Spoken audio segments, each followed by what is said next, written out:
16 માંથી 16 માર્ક્સ મેળવવા માટેનો ખૂબ જ અગત્યનો વિડીયો આપણે વિભાગ એ જોવાના છે અને દરેક ચેપ્ટરના આપણે એમસીક્યુ એટલે કે વિકલ્પ જોવાના છે. તો તમે આટલું જોશો એટલે તમારા 16 માંથી 16 માર્ક્સ પાક્કા એવું સમજજો. ચેપ્ટર નંબર 1 થી શરૂઆત કરીએ. નીચેનામાંથી કઈ મિલકત બિનચાલુ મિલકત છે? બિનચાલુ મિલકતની આપણને વાત કરી તો બિનચાલુ મિલકત એટલે ફ્રેન્ચાઇઝી, જે અદ્રશ્ય મિલકત કહેવાય, ચાલુ નથી. હિસાબી ચોપડે શાની નોંધ ન થાય? તો હિસાબી ચોપડે વેપારી વતાવની નોંધ ન થાય. ગાલખાદ એ ધંધા માટે શું છે? તો ગાલખાદ એ ધંધા માટે નુકસાન છે. ગાલખાદ પરત ધંધા માટે શું છે? તો ગાલખાદ પરત ધંધા માટે ઉપજ છે. ચાલુ જવાબદારીની મુદત કેટલી હોય? તો ચાલુ જવાબદારી 1 વર્ષથી ઓછી હોય. પાઘડી એ કઈ મિલકતનું ઉદાહરણ છે? તો પાઘડી એ અદ્રશ્ય મિલકતનું ઉદાહરણ છે. ધંધામાં જે પ્રકારના ખર્ચા નિયમિત થાય છે તેને કયા ખર્ચા કહેવાય? જે નિયમિત થાય એને મહેસૂલી ખર્ચ થાય અને એક જ વાર થતા હોય એને મૂડી ખર્ચા કહેવાય. હિસાબી પદ્ધતિના મુખ્યત્વે કેટલા પ્રકાર? તો હિસાબી પદ્ધતિના 3 પ્રકાર છે. પ્લાન્ટ મશીનરી ખરીદવાનો ખર્ચ કેવા પ્રકારનો ખર્ચ ગણી શકાય? તો પ્લાન્ટ મશીનરી એક જ વાર ખરીદીએ એટલે મૂડી ખર્ચ કહેવાય. આપણા દેશમાં the institute of chartered account of India હિસાબી પદ્ધતિ માટે ક્યારથી અમલમાં છે? તો જવાબ આવશે 1949 થી. ધંધાનો માલિક ધંધામાં રોકડ માલ કે મિલકત લાવે તો એને શું કહેવાય? તો એને મૂડી કહેવાય. ધંધાના માલિક દ્વારા મિલકતોમાંથી રોકડ અથવા માલના અંગત ઉપયોગ માટે કરવામાં આવે તો તેને શું કહેવાય? અંગત ઉપયોગ માટે કરવામાં આવે તો એને કહેવાય ઉપાડ. ખૂબ અગત્યનો વિડીયો છે એટલે ખાસ ધ્યાન આપજો, કારણ કે બધા જ પ્રશ્નો આની અંદર આવી જશે. જમીન મકાન કેવા પ્રકારની મિલકત ગણાય? જમીન અને મકાન એ કેવા પ્રકારની મિલકત ગણાય? તો દ્રશ્ય મિલકત ગણાય, કે દેખાય. મિલકતના વેચાણમાંથી જે આવક પ્રાપ્ત થાય તે આવક એ કયા પ્રકારની આવક કહેવાય? મિલકતના વેચાણમાંથી જે આવક મળે એને મૂડી આવક કહેવાય, કે મિલકત આપણે એક જ વાર વેચી શકીએ.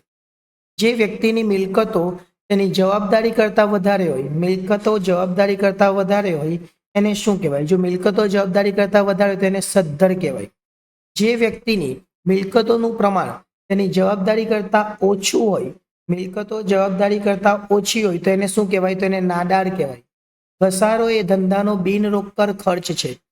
ધંધાના માલિક દ્વારા જ્યારે ધંધાની મૂડી પૂરી પાડવામાં આવે ત્યારે તે કેવી જવાબદારી બને છે? ધંધાના માલિક દ્વારા જ્યારે આપે ત્યારે આંતરિક જવાબદારી, માલિક પોતે જ છે એટલે. ધંધા દ્વારા ત્રાહિત પક્ષ પાસેથી ઉધાર માલ અંગેની ચૂકવવા પાત્ર રકમ ધંધા માટે શું બને છે? ત્રાહિત પક્ષ છે એટલે કે બહારની વ્યક્તિ છે. બહારની વ્યક્તિ હોય તે બાહ્ય જવાબદારી બને. લાંબા ગાળા એટલે કે બિનચાલુ જવાબદારીની મુદત કેટલી હોય? જો લાંબા ગાળા હોય, ટૂંકા ગાળા હોય તો આપણે 1 વર્ષથી ઓછી કીધી. જો લાંબા ગાળાની હોય તો 1 વર્ષથી વધુ. પાઘડી, પેટર્ન, કોપીરાઇટ, ટ્રેડમાર્ક આ બધું અદ્રશ્ય મિલકત કહેવાય. રોકડ માલની ખરીદી વખતે રોકડ વતાવ હોય તો તે કયો વતાવ ગણાય? જો રોકડ માલની ખરીદી વખતે રોકડ વતાવ હોય તો એ મરેલ વતાવ ગણાય. કેવો? ખરીદી વખતે મરેલ અને વેચાણ વખતે ચૂકવેલ અથવા આપેલ.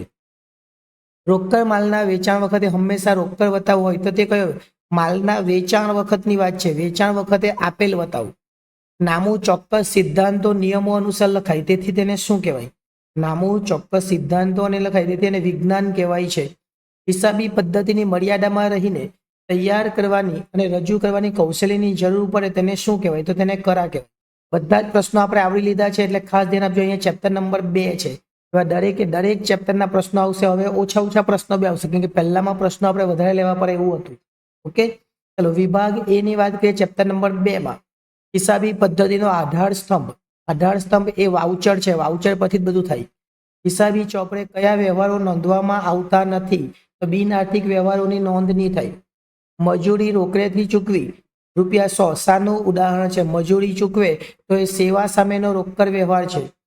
કયા વ્યવહારમાં દેવાદાર લેણદારનો સંબંધ ઉપસ્થિત થાય છે?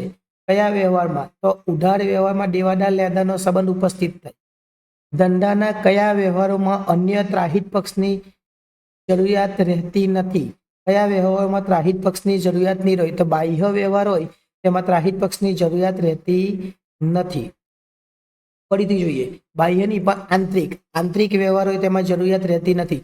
બાહ્ય જવાબ ખોટો છે. શું આવશે જવાબ? આંતરિક આવશે આપણો. આગળ 6. ધંધાના એવા વ્યવહારો કે જેનું નાણાંમાં મૂલ્ય માપી શકાતું નથી. કોનું નાણાંમાં મૂલ્ય? બિન આર્થિક વ્યવહારો નાણાંમાં મૂલ્ય માપી શકાતું નથી. ખાતાનું વર્ગીકરણ મુખ્ય કેટલા ભાગમાં કરવામાં આવે? ખાતાનું વર્ગીકરણ છે એ મુખ્યત્વે 2 ભાગમાં કરવામાં આવે. નીચેનામાંથી કયું ખાતું કાયદેસર કૃત્રિમ ખાતાનો પ્રકાર છે? કૃત્રિમ ખાતાનો પ્રકાર કયો? તો શ્રીજી ટ્રેડર્સ વ્યક્તિનું નામ છે. નીચેનામાંથી કયો વ્યવહાર ધંધાનો વિશિષ્ટ પ્રકારનો વ્યવહાર છે? વિશિષ્ટ પ્રકારનો વ્યવહાર કયો આવે? તો ધંધામાંથી માલ ચોરાઈ ગયો, આ વિશિષ્ટ પ્રકારનો વ્યવહાર કહેવાય. નીચેના વ્યવહારોમાંથી કયો બાહ્ય વ્યવહાર છે? બાહ્ય વ્યવહાર કયો આવશે? તો બાહ્ય ક્લાર્ક રમેશને 1200નો પગાર ચૂકવ્યો, આ બાહ્ય વ્યવહાર કહેવાય. ઉધાર વ્યવહારમાં હંમેશા એક ખાતું ખાલી જગ્યાનું હોય. જો ઉધાર વ્યવહાર હોય તો ઘણી વખત આપણે કીધું એક ખાતું વ્યક્તિનું હોય, રોકડ હોય તો એક ખાતું રોકડનું હોય. દ્વિનોંધી હિસાબી પદ્ધતિમાં દરેક વ્યવહારની ઓછામાં ઓછી કેટલી અસર થાય? ઓછામાં ઓછી 2 અસર તો થાય, કદાચ વધારે પણ થાય, પણ ઓછામાં ઓછી 2 તો કરવી જ પડે. ધંધામાં થયેલ વ્યવહારોનો લેખિત પુરાવો એટલે શું? જો લેખિત પુરાવાની વાત આવે એટલે વાઉચર આવે.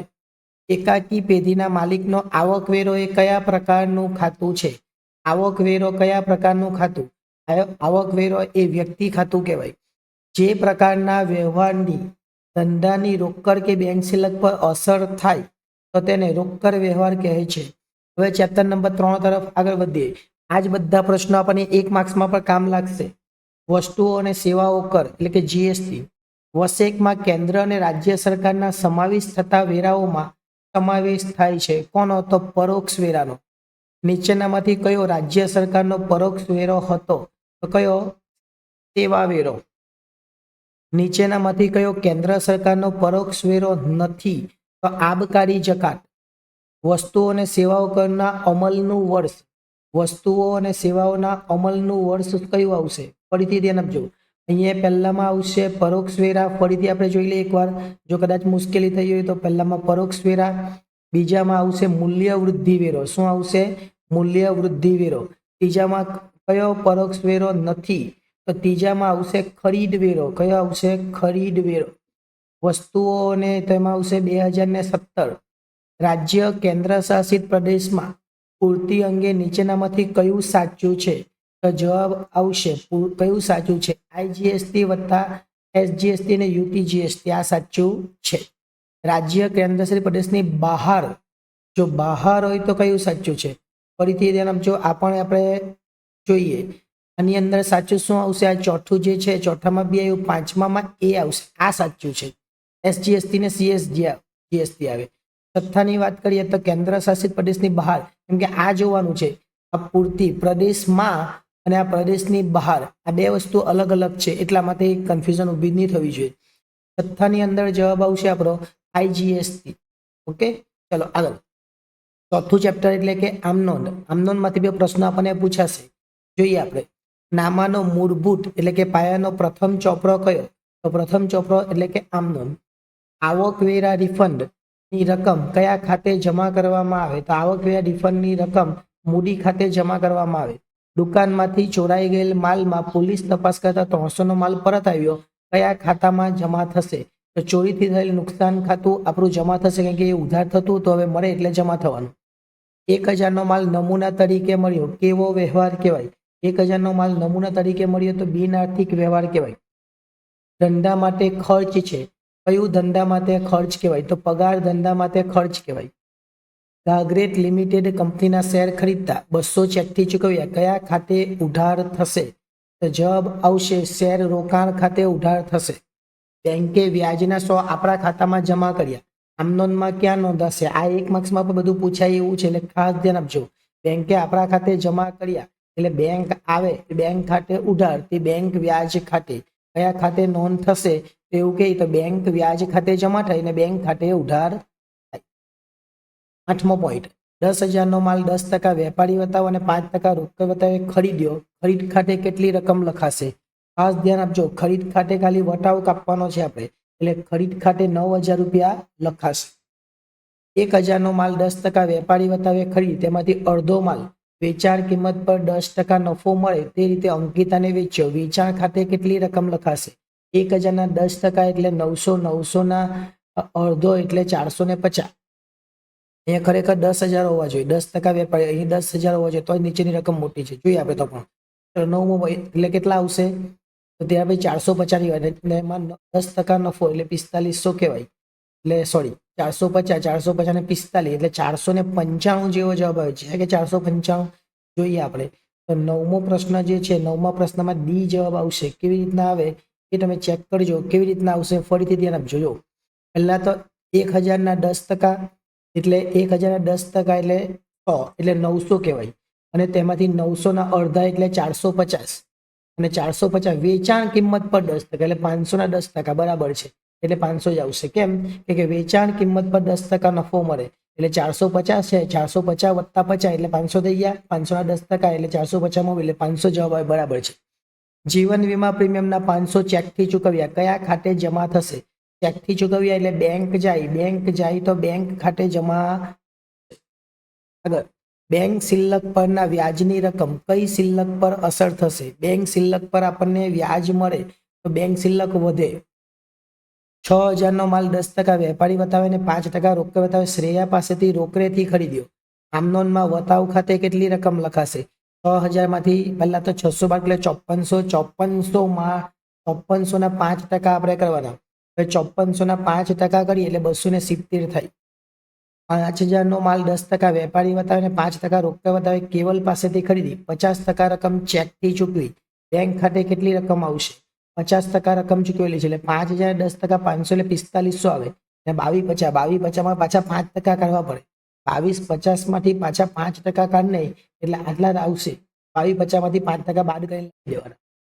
જિંદગીનું જીવન વીમા પ્રીમિયમ એ કયા ખાતે ઉધાર થશે? જિંદગીનું જીવન વીમા પ્રીમિયમ હોય તો કયા ખાતે ઉધાર થશે? તો જિંદગી આવે એટલે ઉપાર આવે. ફર્નિચર ખરીદીને લાવવાનો ગોઠવવાનો ખર્ચ કયા ખાતે ઉધાર થાય? ફર્નિચર ખરીદી બધી જ વસ્તુ ફર્નિચર ખાતે ઉધાર થશે. ચેપ્ટર નંબર 5 હિસાબી સમીકરણ અને ધંધાના વ્યવહારો. ખૂબ અગત્યનું ચેપ્ટર છે આ પણ, એટલે ખાસ ધ્યાન આપીને આપણે સમજીએ. ચલો જોઈએ આપણે હિસાબી સમીકરણની અંદર શું આવશે. મૂડી દેવા અને મિલકતોનું સમીકરણ સ્વરૂપ એટલે કયું? સમીકરણ સ્વરૂપ A = C+L. દેખાય અલગ છે પણ આવું લખેલું છે. સમીકરણ સ્વરૂપે હિસાબો રજૂ કરવાની પદ્ધતિ આ કઈ પદ્ધતિ છે? કઈ પદ્ધતિ છે? તો અમેરિકન પદ્ધતિ છે. સમીકરણ પદ્ધતિમાં માલને લગતા વ્યવહારોમાં શેનો સમાવેશ થતો નથી? માલને લગતા વ્યવહારોમાં મળેલ કમિશનનો સમાવેશ થતો નથી. માલિક ધંધામાંથી રોકડ ઉપાડ કરે તો શું થાય? રોકડ ઉપાડ કરે મૂડી ઘટે અને મિલકત પર ઘટે. માલની રોકડ ખરીદી થાય ત્યારે શું થવાનું? માલની ખરીદી એક મિલકત વધે અને અન્ય મિલકત ઘટે. માલનું રોકડ વેચાણ થાય ત્યારે શું થવાનું? જો રોકડ વેચાણ થાય એક મિલકત વધે અને અન્ય મિલકત ઘટે. વેચાણ માલ પરત આવે ત્યારે એટલે વેચેલો માલ પાછો આવે ત્યારે શું થાય? એક મિલકત વધે અને એક મિલકત ઘટે. ખરીદેલો માલ પરત થાય ત્યારે શું થાય? એક મિલકત ઘટે અને દેવું ઘટે. સમીકરણ પદ્ધતિમાં હિસાબોની અસર સીધી. સમીકરણ પદ્ધતિમાં વ્યવહારોની હિસાબી અસર સીધી ક્યાં થાય? તો પાકા સરવૈયામાં થાય છે. ત્યાર પછીનું ચેપ્ટર એટલે 6થું ચેપ્ટર પેટા નોંધ. પૂરો વિડીયો લાંબો થશે પરંતુ જો તમારે 16 માર્ક્સ મેળવવો હોય અને ત્યાર પછીના જે 8 માર્ક્સ છે એ પણ આમાંથી આવી શકે એટલે એ પણ કામ લાગશે એમાં પર, એટલે ખાસ ધ્યાન આપજો. ચલો 6થું ચેપ્ટર છે. 6થા ચેપ્ટરમાં ઉધાર વેચાણની નોંધ કઈ પેટા નોંધમાં થશે? ઉધાર વેચાણની નોંધ ઉધાર નોંધમાં થાય. મિલકતની ઉધાર ખરીદી કઈ પેટા નોંધમાં નોંધાશે? મિલકતની ઉધાર ખરીદી ખાસ આમ નોંધમાં નોંધાશે. મિલકતની રોકડ ખરીદીની નોંધ કઈ પેટા નોંધમાં થાય? જો મિલકતની રોકડ ખરીદી એટલે રોકડ મેમાં થાય, ઉધાર હોય તો ખાસ આમ નોંધ થાય. વેચેલો માલ પરત આવે ત્યારે વેપારી કયું વાઉચર બનાવશે? જો વેચેલો માલ પરત આવે તો જમા ચિઠ્ઠી બનાવશે. 50,000 નો માલ સંજય 10% વેપારી બતાવે ને 5% રોકડ બતાવે વેચ્યો. અડધા નાણાં તરત જ ચેકથી મળ્યા. વેચાણ નોંધમાં કેટલી રકમ લખવાની? વેચાણ નોંધમાં આ કાપવાનું નથી એટલે 50,000 10% જ આપણે કરવાના. 50,000 10% એટલે 5,000 એટલે 45,000 આવે. 45,000 આવે. આપણે જોઈએ 5મા નંબરનો પ્રશ્નમાં 45 છે કે 45 છે. માલ પરત જમા નોંધમાં કયા વ્યવહારો નોંધાય? માલ પરત જમા નોંધની અંદર ઉધાર વેચાણ પરતના વ્યવહારો નોંધાય. વેચાણ નોંધનું બીજું નામ શું છે? વેચાણ નોંધનું બીજું નામ ઉધાર નોંધ છે. ખાસ ધ્યાન આપજો. વેચાણ નોંધનું ઉધાર નોંધ અને ખરીદ નોંધનું જમા નોંધ, પણ આપે ત્યારે પેલું ઉધાર ચિઠ્ઠી ને જમા ચિઠ્ઠી બે વસ્તુ અલગ છે. જ્યારે ઉધાર ખરીદેલ માલ નમૂના તરીકે ન હોય ત્યારે માલ પરત કરતા કયું વાઉચર બનાવવામાં આવે છે? કયું વાઉચર? તો ઉધાર ચિઠ્ઠી બનાવવામાં આવે. નીચેના પૈકી કયા વાઉચરની રોકડ મેમાં નોંધ થશે? તો રોકડ મેમાં કેશ મેમોની નોંધ થશે. 15,000નો માલ ચીનુભાઈ પાસેથી 5% રોકડ વટાવે ખરીદ્યો. વટાવ કાપવાનો નથી. વટાવ નહીં કાપવાનો એટલે 15,000 બેઠા લખી દેવાના. એના પછીનું ચેપ્ટર 7મું ચેપ્ટર એટલે રોકડ મેળ અને તેના પ્રકારો. અમુક ચેપ્ટર્સના પ્રશ્નો પેલા બ્લુ પ્રિન્ટમાં નહીં આપેલા, તો પણ આપણે યાદ રાખવાના, કારણ કે આ ખાલી એટલું બધું ઇમ્પોર્ટન્ટ છે કે 16 માર્ક્સ બેઠા જ લેવાના છે. ત્યાર પછી જોઈએ જે રોકડ મેળ છે એ રોકડ મેળની અંદર શું જવાબ આવશે? તો રોકડ મેળમાં પહેલું, રોકડ મેળના કેટલા પ્રકારો છે? તો 3. સાદો રોકડ મેળ 2 ખાનાવાળો અને 3 ખાનાવાળો. ચેકમાં કેટલા પક્ષકાર હોય? તો ચેકમાં પણ 3 પક્ષકાર હોય. જે વ્યવહાર રોકડ મેળની બંને બાજુ નોંધાય એને કયો વ્યવહાર કહેવાય? જો બંને બાજુ નોંધાય તો આપણને ખબર છે ને જમા ખર્ચી વ્યવહાર કહેવાય. જ્યારે બેંકમાં રોકડ ભરવામાં આવે ત્યારે 3 ખાનાવાળા રોકડ મેળમાં કઈ બાજુ નોંધ થાય?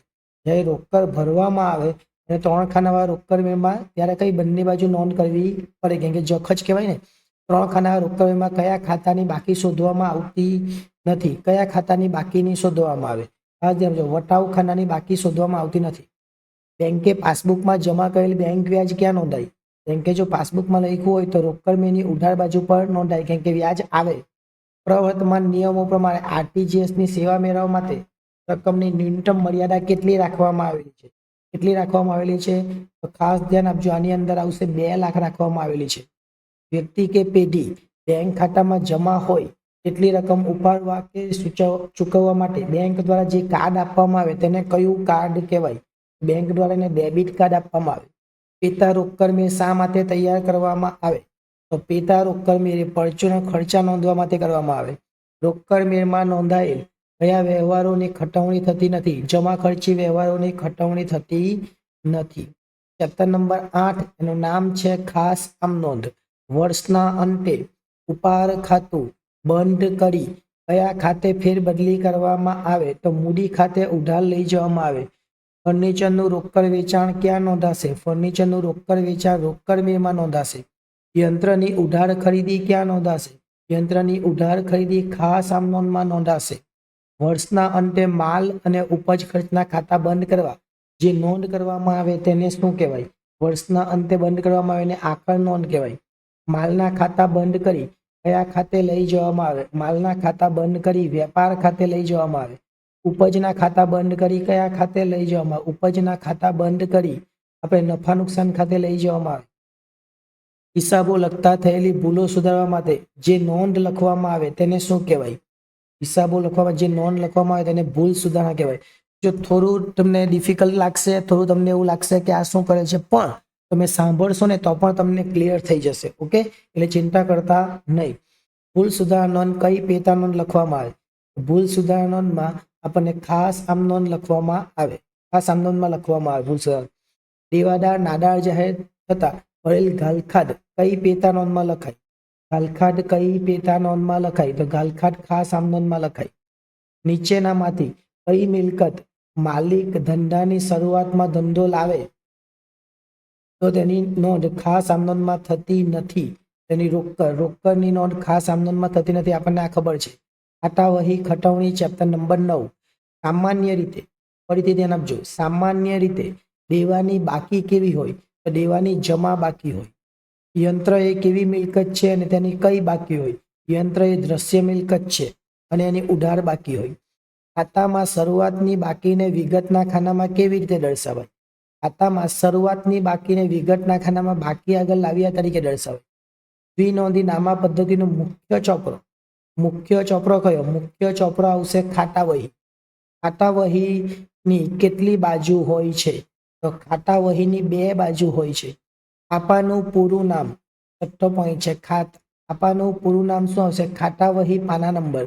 ખરીદ ખાતા વહીમાં કોના ખાતા રાખવામાં આવે છે? ખરીદ ખાતા વહીમાં લેણદારોના ખાતા રાખવામાં આવે. વેચાણ ખાતા વહીમાં કોના ખાતા રાખવામાં આવે? તો દેવાદારના રાખવામાં આવે. નીચેનામાંથી કયા ખાતાની બાકી સામાન્ય રીતે ઉધાર બાકી હોય? કયા ખાતાની? તો મકાનની ઉધાર બાકી, બાકી બધાની જમા બાકી. નીચેનામાંથી કયા ખાતાની બાકી સામાન્ય રીતે જમા બાકી હોય? જમા બાકી કોની હોય? તો જમા બાકી વેચાણની હોય. ચેપ્ટર નંબર 10 કાચું સરવૈયું.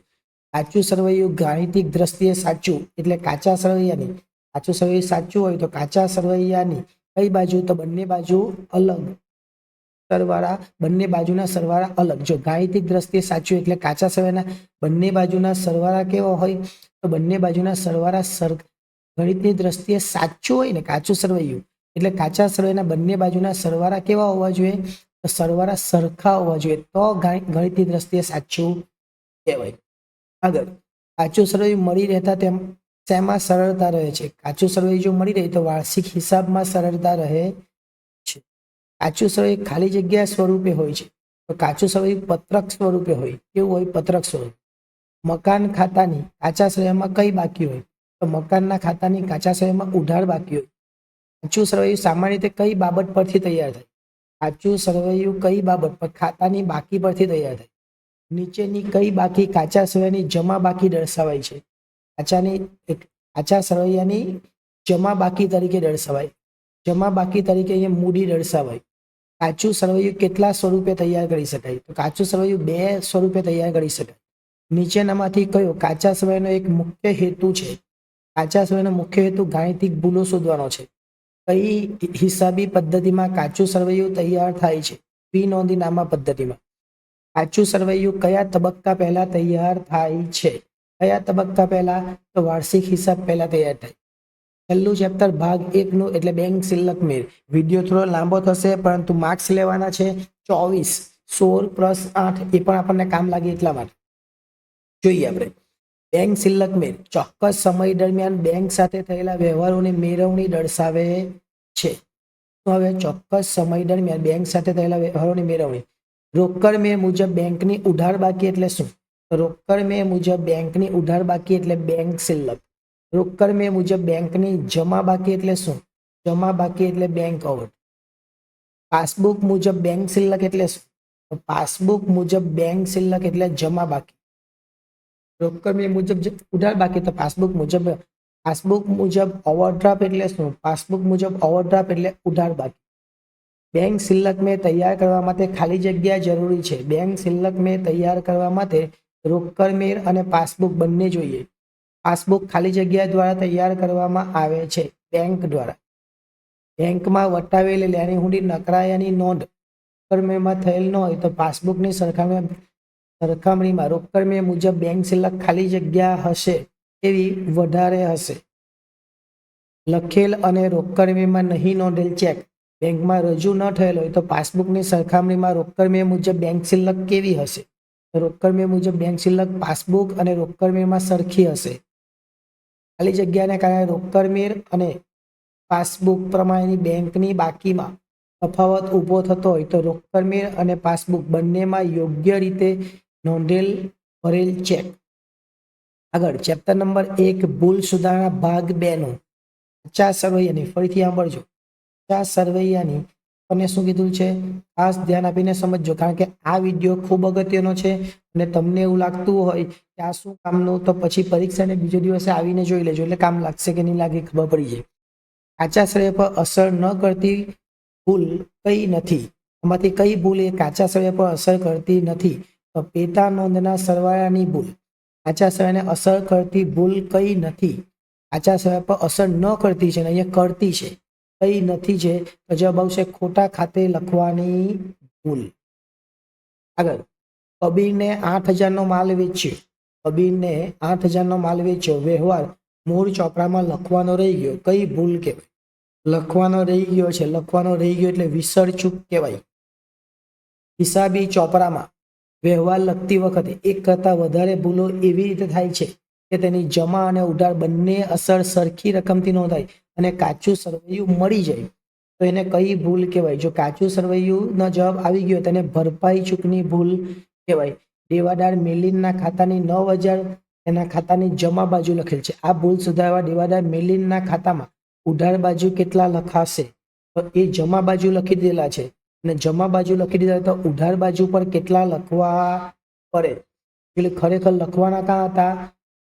ફરીથી સાંભળજો, મિલિંદના ખાતાની બાકી 9,000 તેના ખાતાની જમા બાજુ લખેલ છે, એટલે મિલિંદના ખાતાની આ ભૂલ સુધારવા ડિવાઇડર મિલિંદના ખાતામાં ઉધાર બાજુ કેટલા લખવા પડે, તો ઉધાર બાજુ આપણે કેટલા લખવા પડશે, તો એની ડબલ રકમ લખવી પડે. ડબલ રકમ એટલે કેટલી, 18,000 લખવી પડે.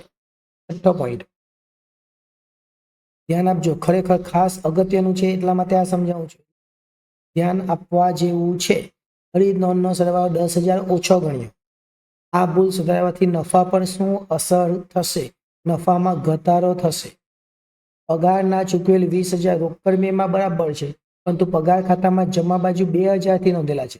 આ ભૂલ સુધારવા પગાર ખાતાની ઉધાર બાજુ કેટલા લખવા પડે, પગાર ખાતાની ઉધાર બાજુ પર કેટલા લખવા પડે, 2,000 ખોટી જગ્યાએ લખેલા છે, એટલે ઉધાર બાજુ પર 22 લખે તો આ 2 નીકળી જાય.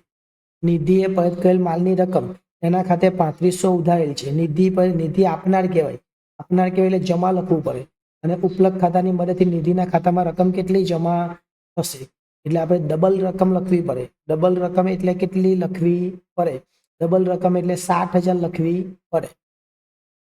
મશીનરી ખરીદી 80,000 ભૂલથી ખરીદ ખાતે લખેલી છે, આ કઈ ભૂલ કહેવાય, મશીનરી ખરીદેલી તો આ સિદ્ધાંતની ભૂલ કહેવાય.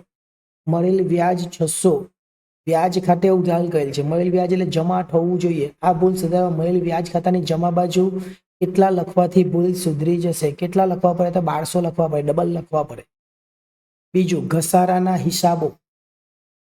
ઘસારો ધંધાની કઈ મિલકત ગણાય, ઘસારો એ ધંધાની કાયમી મિલકત ગણાય. વાહ, ધંધાની કેવી મિલકત ગણાય, ઘસારો એ ધંધાની કઈ મિલકત ગણાય, તો કાયમી. ઘસારો મિલકત ગણાય કે આ વસ્તુ, આ પ્રશ્ન પૂછાવો જ નહીં જોઈએ.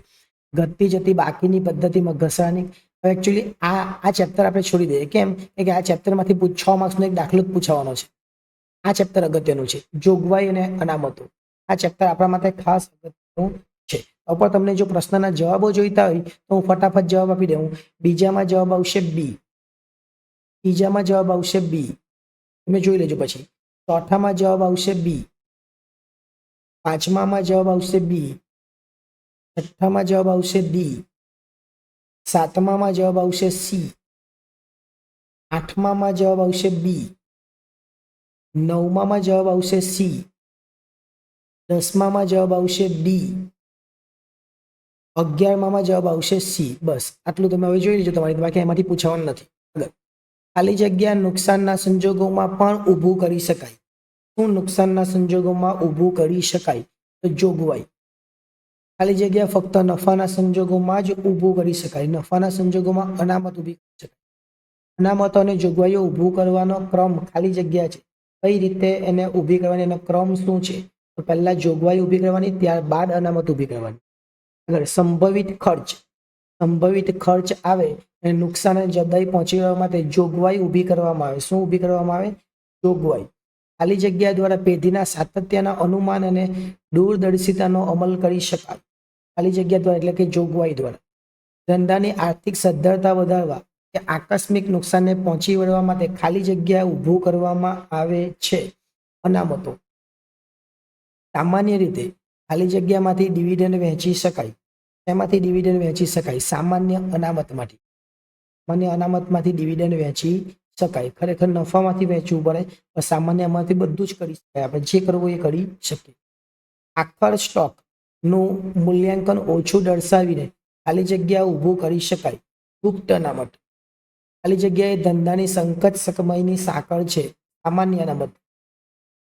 માલના ખરીદ વેચાણ અને ધંધાની નિયમિત પ્રવૃત્તિમાંથી ઉદ્ભવેલ નફો હોય તો એ નફાને કયો નફો કહેવાય, એને મહેસૂલી નફો. ત્યાર પછીનું ચેપ્ટર એટલે હુંડી. આ પણ અગત્યનું છે, આમાં પણ પૂછાતું નથી, પણ આપણે એકવાર જોઈ લઈએ. ચાલો, પહેલું હુંડી મુખ્યત્વે કેટલી રીતે ઓળખાય છે, તો હુંડી મુખ્યત્વે 2 રીતે ઓળખાય. હુંડીમાં કોની સહી હોવી જોઈએ, તો હુંડીમાં હુંડી સ્વીકારનારની સહી હોવી જોઈએ. હુંડી લખનાર સામાન્ય રીતે કોણ હોય છે, હુંડી કોણ લખે, તો હુંડી વેપારી લખે. હુંડીમાં હુકમ ખાલી જગ્યા હોવો જોઈએ. હુંડીમાં હુકમ કેવો હોય, તો બિનશરતી હોવો જોઈએ, એમાં કોઈ શરત નહીં હોવી જોઈએ. હુંડીને બીજા કયા નામથી ઓળખવામાં આવે, આ પૂછાયેલું છે ઘણીવાર. વિનિમય પત્ર, 1 માર્ક્સમાં પણ કામ લાગે. લેણી હુંડી એ ખાલી જગ્યા મિલકત છે. લેણી હુંડી એ કેવી મિલકત છે, કોની મિલકત છે, લેણી હુંડી એ હુંડી લખનારની મિલકત છે. દેવી હુંડી એ ખાલી જગ્યા જવાબદારી છે. દેવી હુંડી એ ખાલી જગ્યા જવાબદારી છે. હુંડી સ્વીકારનારની જવાબદારી છે. જૂની હુંડીને બદલે નવી હુંડી નવી મુદત સાથેની આપવામાં આવે તેને શું કહેવાય? જૂની હુંડીને બદલે નવી હુંડી આપવામાં આવે તેને હુંડીનું નવીનીકરણ કહેવાય.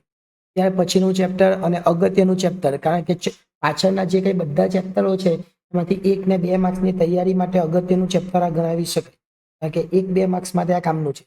ચાલુ પેઢીની ધારણાઓ. ચાલુ પેઢીની ધારણાઓ ભવિષ્યના સંદર્ભે છે. ચાલુ પેઢીની ધારણામાં કોનો સમાવેશ થતો નથી? તો ખાસ હેતુ માટે સ્થપાયેલ એકમનો. જો ઘસારાની પદ્ધતિ કે સ્ટોકના મૂલ્યાંકનની પદ્ધતિ બદલાય તો તે કઈ ધારણા સાથે સંબંધ ધરાવે છે? જવાબ આવશે એક સૂત્રતાનો ખ્યાલ. શું આવશે? એક સૂત્રતાનો ખ્યાલ. સંપાદનના સિદ્ધાંતને સમયગાળા સાથે સંબંધ છે. કોની સાથે સંબંધ છે? તો સમયગાળા સાથે સંબંધ છે. 5મો સવાલ. માર્ચ મહિના માટે થયેલ ખર્ચ એપ્રિલમાં ચૂકવવામાં આવે તે ખર્ચ માર્ચ મહિનાનો ખર્ચ ગણાય તો તેનો કયો સિદ્ધાંત લાગુ પડે? કયો સિદ્ધાંત લાગુ પડે? તો સંપાદનનો સિદ્ધાંત લાગુ પડે. ઘણા અગત્યના સવાલો છે, પૂછાવાના છે. હિસાબી સમયનો ખ્યાલ કયા ખ્યાલ સિદ્ધાંત સાથે નજીકનો સંબંધ ધરાવે છે? તો જવાબ આવશે ચાલુ પેઢીનો સિદ્ધાંત. 7મો સવાલ.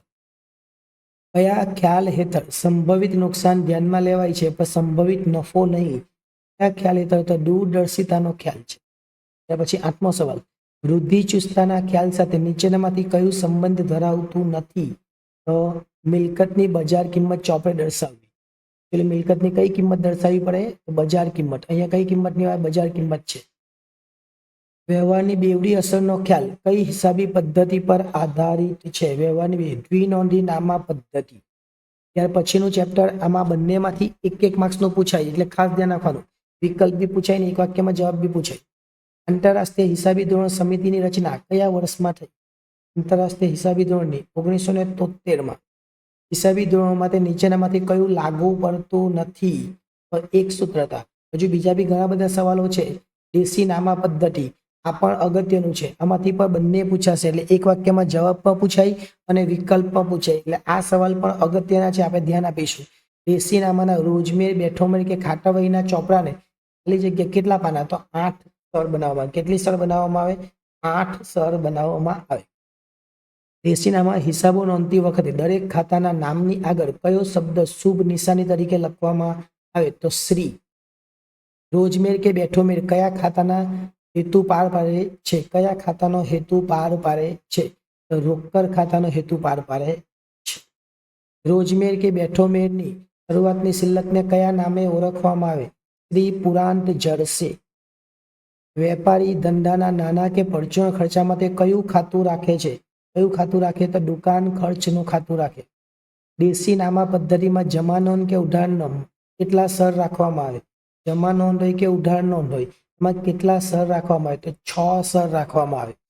નાના વેપારીઓ કે જેમની લેવડ દેવડ પ્રમાણમાં ઓછી હોય તેઓ લેણદાર દેવાદારના ખાતા કઈ ખાતા વહીમાં રાખે છે? કઈ ખાતા વહી? આમ ખાતા વહી. કઈ આવશે? આમ ખાતા વહી. બેઠી ખાતા વહી કોની ગરજ સાડે? બેઠી ખાતા વહી રોજમેર અને ખાતા વહીની ગરજ સાડે. દેશી નામા પદ્ધતિમાં કયા પત્રકને તો આ કોના આધારે હિસાબો ગાણિતિક દ્રષ્ટિએ સાચા છે એમ તેની ખાતરી મળી શકે? 9મા નંબરનો સવાલ છે. 9મા નંબરના સવાલમાં જવાબ આવશે ઉતારો. હવાલા મેળને નીચેનામાંથી કયા નામે ઓળખવામાં આવતો નથી? આવતો નથી, ખાસ ધ્યાન આપજો. કયો? ઠાઠ મેળ અથવા ઠામ મેળ. દેશી નામા પદ્ધતિમાં હવાલા મેળ વર્ષના અંતે કયા ચોપડાના છેલ્લા પાને લખવામાં આવતો નથી? લખવામાં આવતો નથી. કયો? દાગીના મેળ. જવાબ આવશે દાગીના મેળ. 12 નંબરનો સવાલ. નીચેનામાંથી કયા ખાતા કાચા ખાતા નથી? કયા ખાતા? તો મિલકતો. નીચેનામાંથી કયું ખાતું વર્ષના અંતે બંધ કરવામાં આવતું નથી પરંતુ તેની બાકી નવા વર્ષની ખાતાવહીમાં આગળ લઈ જવામાં આવે? બંધ નહીં કરવાનું, પણ આગળ લઈ જવામાં આવે. ફર્નિચર ખાતું. ફર્નિચરનું ખાતું બંધ નથી કરવાનું, આગળ લઈ જવાનું. વર્ષના અંતે ઘરખર્ચ ખાતું બંધ કરી કયા ખાતે લઈ જવામાં આવે?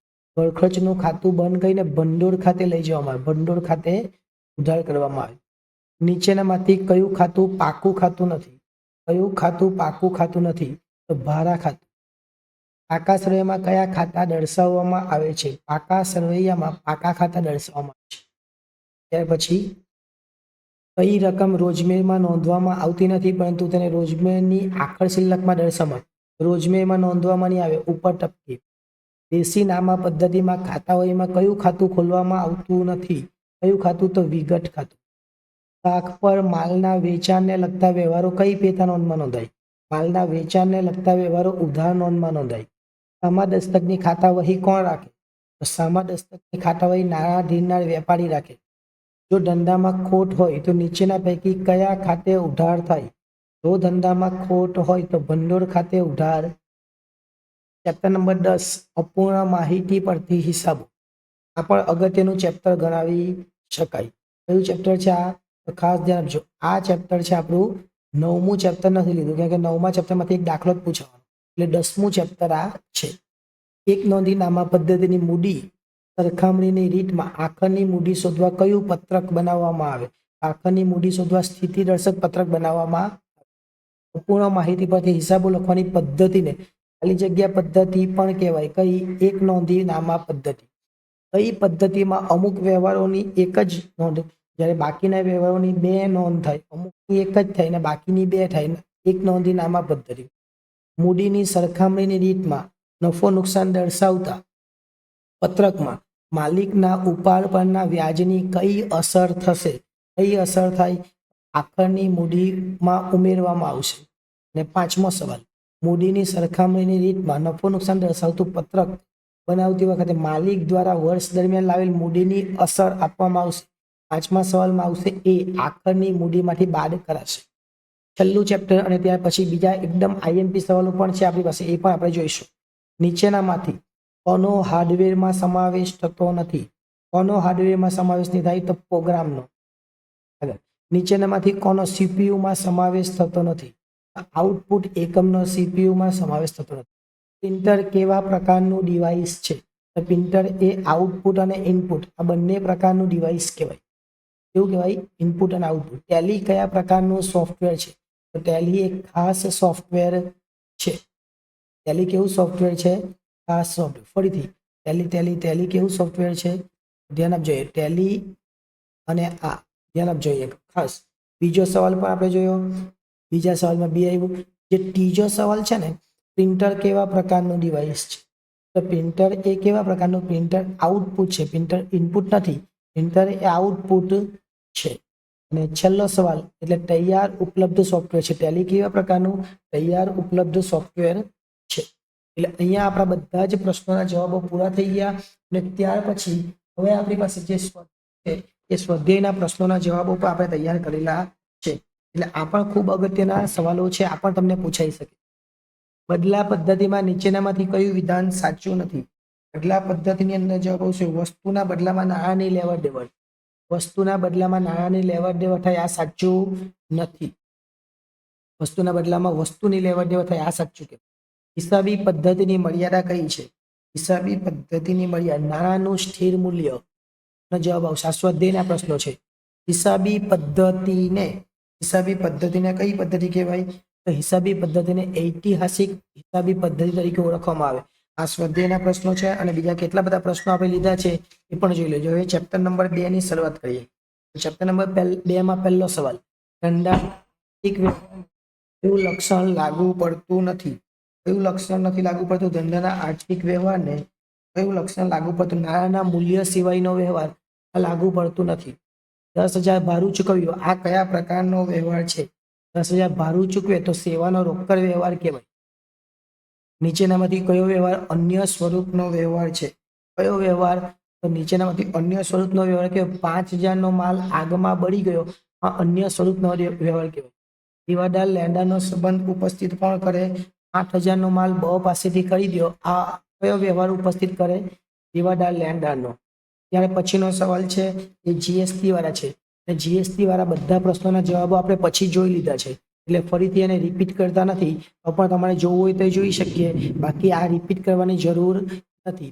આ જે છે એ આપણે પછી જોઈ જ લીધું છે, એટલે એનું કામ આપણું અત્યારે પૂરું કરીએ. એને આપણે જોતા નથી, આવી જ ગયું છે, એટલે પેલામાં જોઈ લેજો ઉપર. ઓકે, ચાલો આગળ.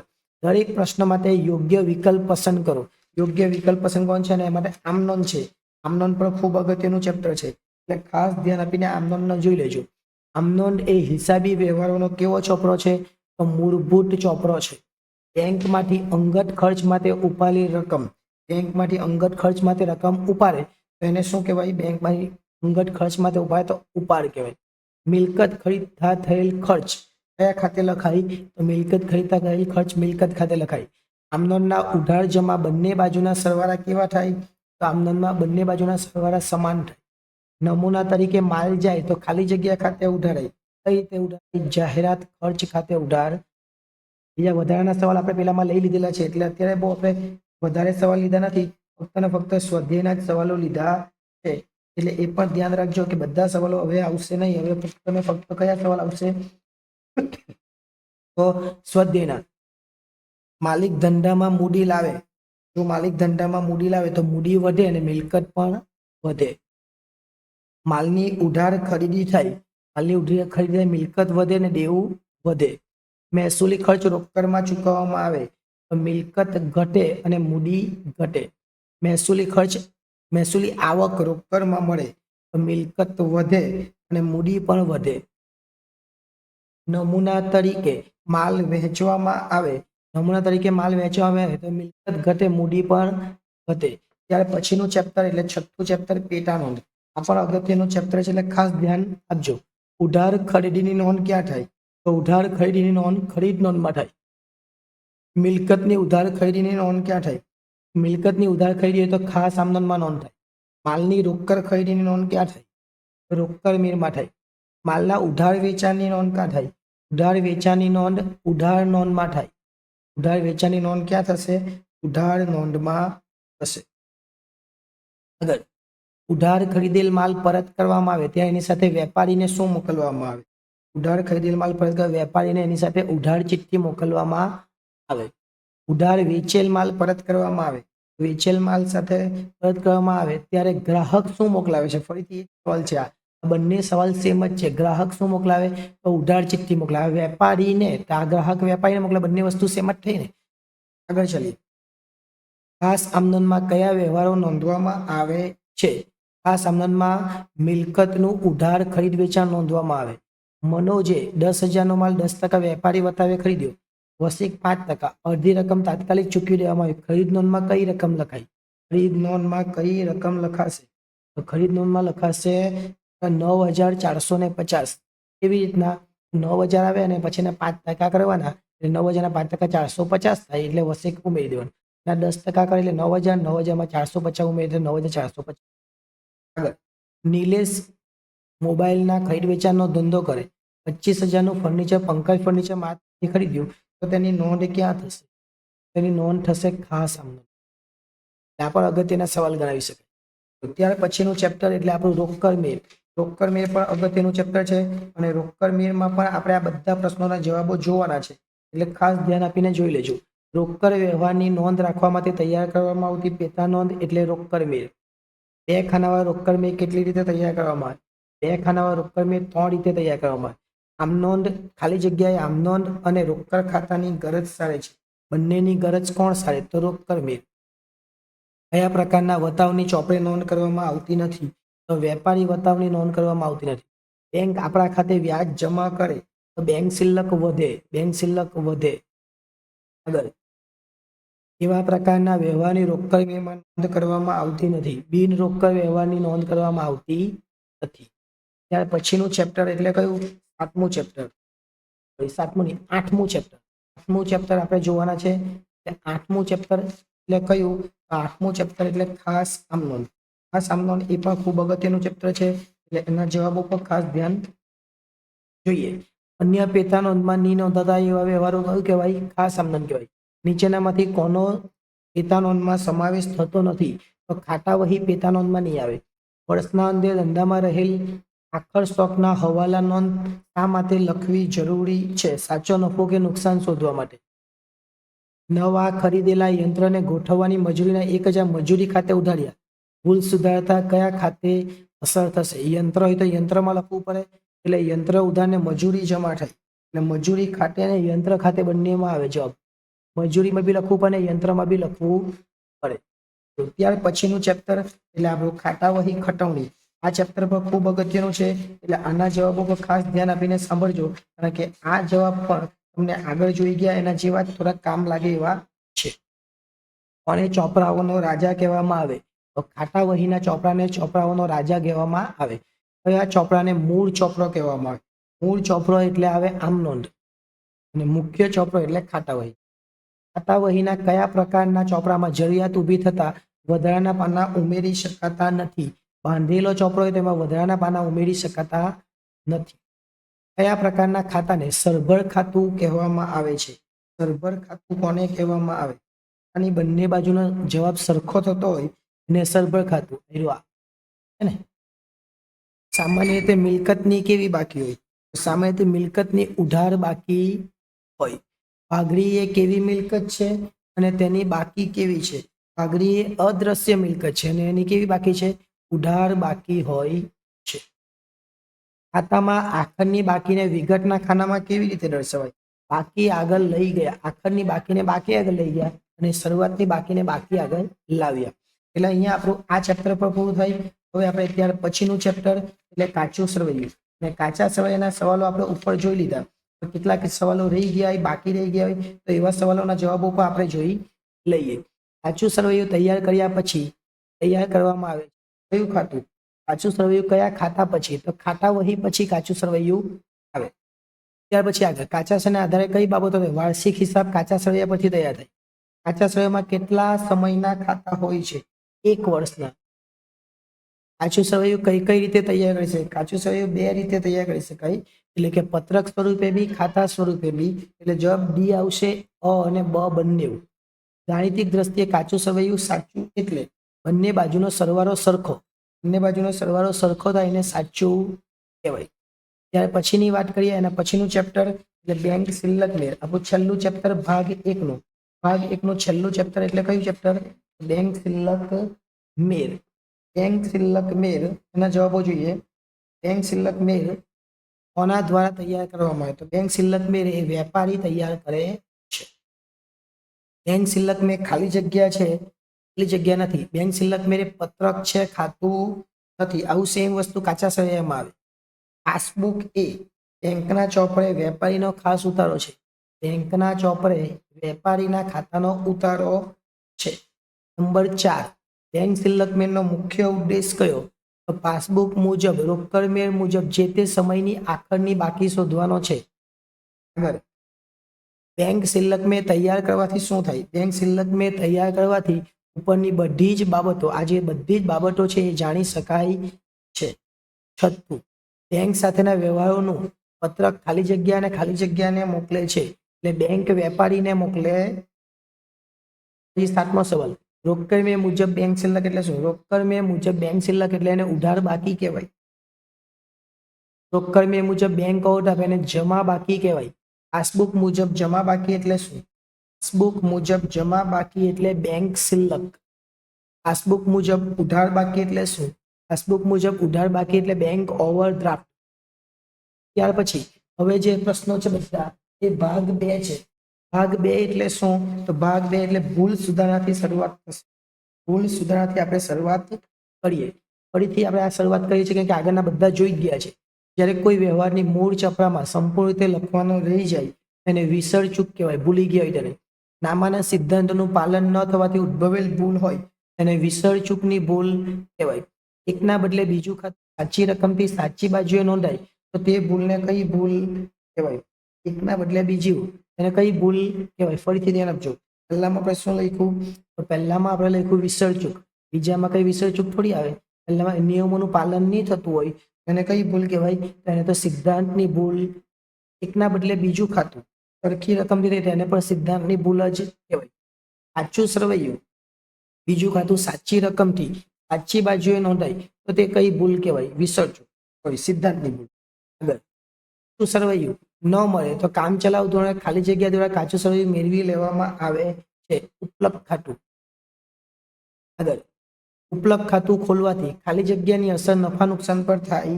માલના ખાતા અને ઉપજના ખાતા થયેલ ભૂલ. સામાન્ય અનામત ખાતું ત્રીજું ચેપ્ટર છે ઘસારો, એમાંથી આપણને પૂછાતું નથી એટલે ડાયરેક્ટ ચેપ્ટર નંબર 3 એટલે કયું જોગવાઈ અને અનામતોમાંથી. સામાન્ય રીતે સામાન્ય અનામત ખાલી જગ્યા ઊભું કરવામાં આવે છે. નફા નુકસાન ફાળવણી ખાતું આવે એટલે અનામત આવે, અને નફા નુકસાન આવે તો જોગવાઈ આવે.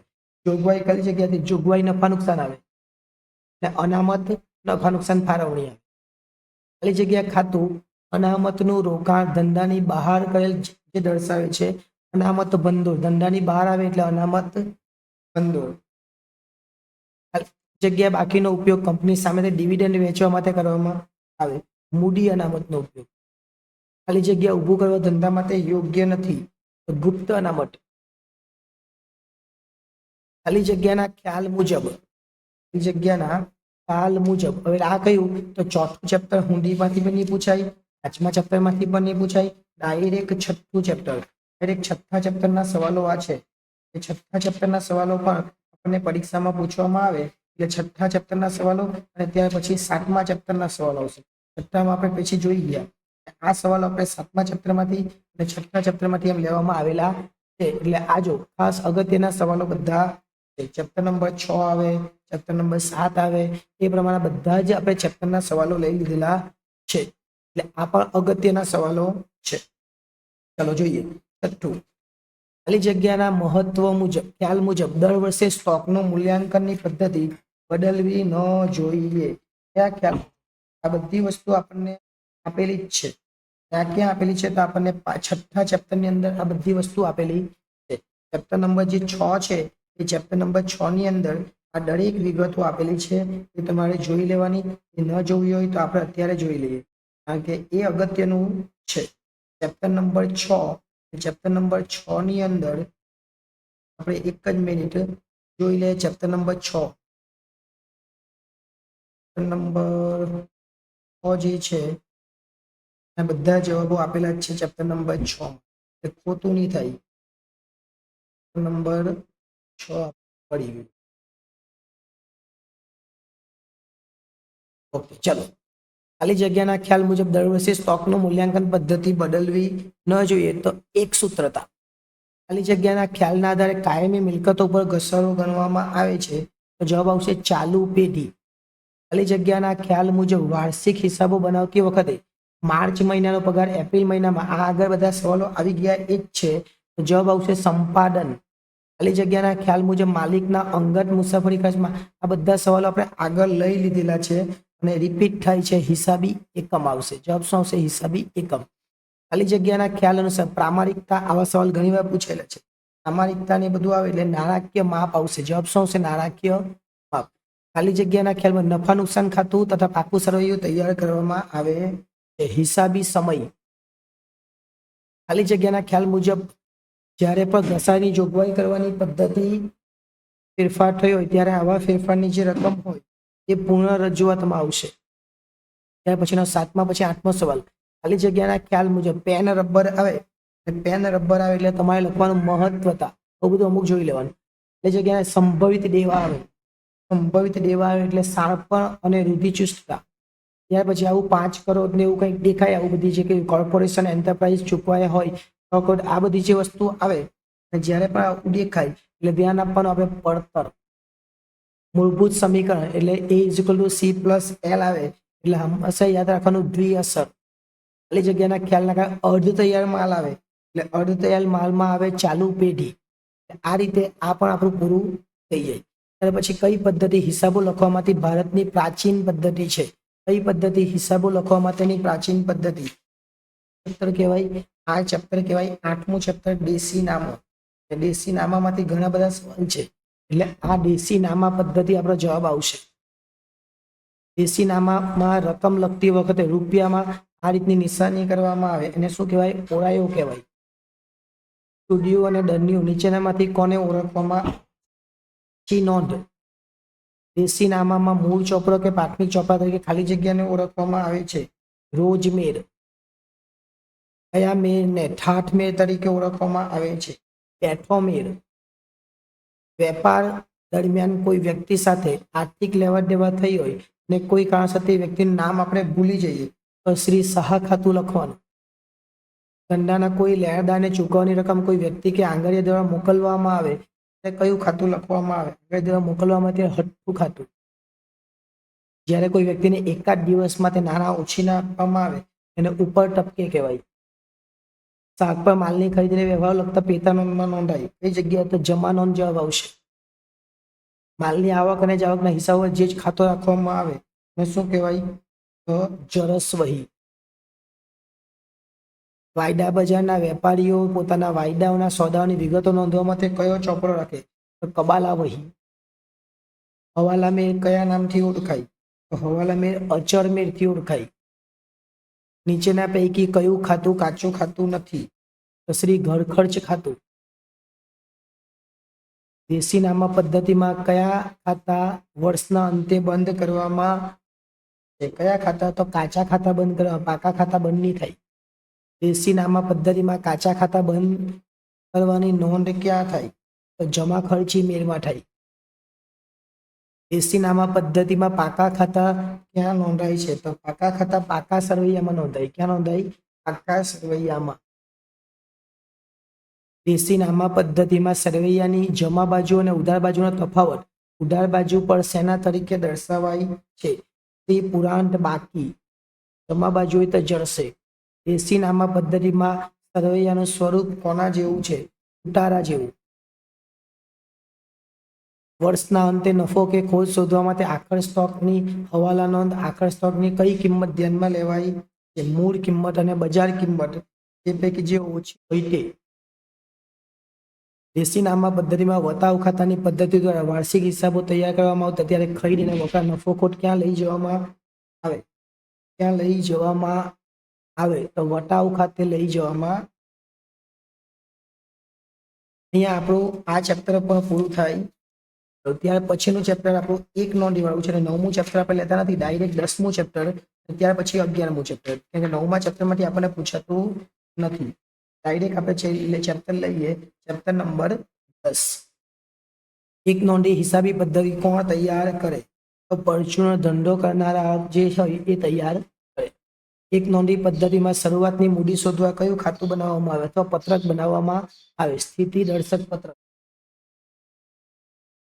એક નોંધી પદ્ધતિમાં અમુક વ્યવહારોની એક જ નોંધ થાય જ્યારે બાકીના વ્યવહારોની બે નોંધ થાય. મૂડીની સરખામણીની રીતમાં મૂડી શોધવા માટે શું બનાવવામાં આવે તો સ્થિતિ દર્શક પત્રક બનાવવામાં. એક નોંધી પદ્ધતિને કઈ પદ્ધતિ કહેવાય? એક નોંધી પદ્ધતિને શું કહેવામાં આવે તો અપૂર્ણ માહિતી પરથી હિસાબોની પદ્ધતિ. ચેપ્ટરનું નામ જે છે તે. એટલે અહીંયા આપણું સંપૂર્ણ રીતે બધું જ પૂરું થાય. આ રીતના જો તૈયાર કરો તો તમને કોઈ પણ જાતની મુશ્કેલી થવાની નથી અને તમને સારા એવા માર્ક્સ મેળવવામાં પણ મદદ. છેલ્લું જે ચેપ્ટર છે એ ચેપ્ટરની અંદરથી આપણને પૂછાય તો આપણે લખવાનું કોમ્પ્યુટર હિસાબી પદ્ધતિના મુખ્ય કેટલા અંગો તો કોમ્પ્યુટર હિસાબી પદ્ધતિના મુખ્ય 3 અંગો છે. કેટલા અંગો છે? 3. જો હું સવાલ બોલું અને જવાબ લખતો જાઉં. કોમ્પ્યુટર હિસાબી પદ્ધતિના મુખ્ય 3 અંગો છે. ત્યાર પછી આગળ કીબોર્ડ, મોનિટર, માઉસ, પેનડ્રાઈવ વગેરેનો સમાવેશ શેમાં થાય તો વગેરેનો સમાવેશ હાર્ડવેરમાં થાય. ક્યાં થાય? હાર્ડવેર. એટલે એનો જવાબ આવે હાર્ડવેર. પહેલાનો જવાબ 3, બીજાનો જવાબ હાર્ડવેર. ત્રીજાનો જવાબ કોને કોમ્પ્યુટરનું મગજ કહે છે તો સીપીયુ ને કોમ્પ્યુટરનું મગજ કહેવામાં આવે. ચોથો સવાલ બજારમાં તૈયાર મળતા હિસાબી સોફ્ટવેરમાં કયું સોફ્ટવેર વધુ પ્રચલિત છે તો જવાબ આવશે ટેલી. 5મો સવાલ બજારમાં તૈયાર મળતા સોફ્ટવેરમાં ગ્રાહકની જરૂરિયાત અનુસાર એ જે સવાલ છે એને માટે કસ્ટમાઇઝ સોફ્ટવેર શું આવશે? કસ્ટમાઇઝ. આ લખવાનું કસ્ટમાઇઝડ સોફ્ટવેર. એનો જવાબ આવશે. બીજા કેટલાક સવાલો છે એના જવાબો મેં તમને આગળ આપી દીધા છે. એટલે અહીંયા સંપૂર્ણ રીતે આપણે સ્વાધ્યાય અને સ્વ અધ્યયન એમ બધું જ જોઈ લીધું છે. જો તમે આટલું કરશો તો તમારે 16 માંથી 16 માર્ક્સ તો આવશે જ, પણ જે બી વિભાગ છે એ બી વિભાગની અંદર પણ તમે સારામાં સારા માર્ક્સ મેળવી. આભાર.